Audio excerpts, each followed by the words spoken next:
Okay, let's get started. Now we are discuss about the Plato, the art of imitations. Plato's theory. Plato had a love-hate relationship with the arts. He must have had some love for the arts because he talks about them often. And his remarks shows that he paid close attention to what he saw and heard. He was also a fine literary stylist and a great storyteller. In fact, he is said to have been a poet before he encountered Socrates and because of philosophers.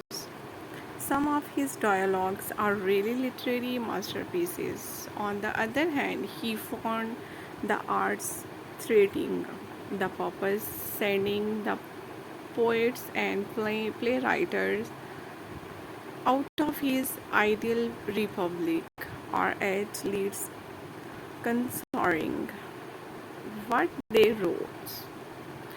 And he wanted music and painting severely censored. The arts he thought are powerful shuffle, shuffle of characters. Thus, to train and protect ideal citizens for an ideal society, the arts must be strictly controlled. Plato's influence on Western culture generally is a very strong one, and this includes a strong influence on the art and on the theory of art. In the case of art and artistic theories, that influence is most indirect and is best understood if one knows a little bit about his philosophy. Plato was the changing physical words as a poor, decaying copy of a perfect, rational, eternal, and changeless original. The beauty of flower, or a sunset, a piece of music, or a love affair is an imperfect copy of beauty itself. In this world of changing appearances, while you might catch a glimpse of that ravish perfections into it will always fade. It's just a pointer to the perfect beauty of the eternal. The same goes for others isn't like justice. Anyone knows that real justice is too much to hope for is in this corrupt world the best can find in our rough approximations. To take a third example, the most carefully drawn circle turn out to be irregular if you inspect it closely enough. Like the point, the line, and all geometric shapes, the circle is a mathematical idea, isn't it? Isn't impossible to draw a real circle about only an imperfect physical copy of one.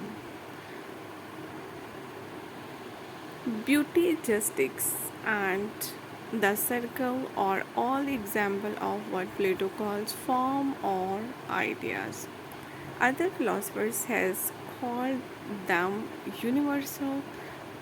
Many particular things can have the form of circle or are just our beauty. For Plato, these forms are perfect idea about they are also more real than physical objects. He called them the real, really real. The word of form is rational and unchanging. The word of physical appearances is changeable and irrational and only has reality to the extent that is succeeds in imitating the form.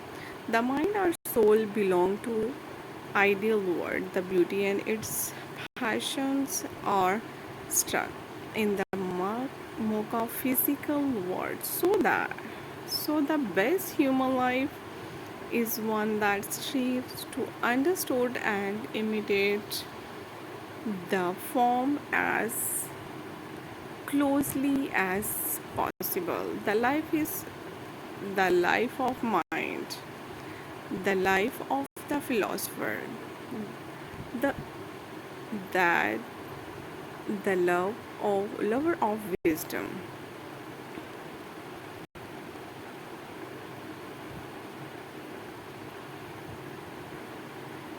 Self-control, essentially control of the passions, is essential to the soul that wanted to avoid the temptations of sensuality, greed, and ambitious, and move on to the ideal world in the next life. Of course, there is a lot more to Plato's philosophy than this, but this is enough background to begin explaining his view about the art. For more on Plato's philosophy, visit the library or check out them. Plato and had two theories of art. One may be found in his dialogues, The Republic, and seems to be the theory that Plato himself believed. According to this sense, art imitates physical things, which is in turning imitation the form. Art is always a copy of a copy and lead us even further from truth and toward elegance.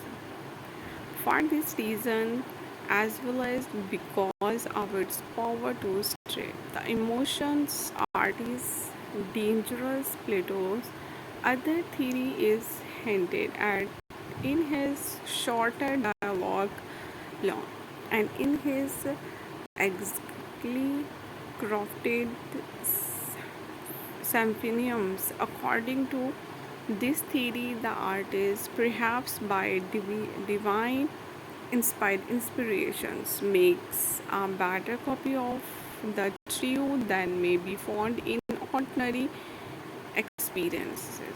With us, the artist is a kind of prophet. Here are some of features of the two theories: art of imitations. Okay, do like, share, and subscribe. Thank you.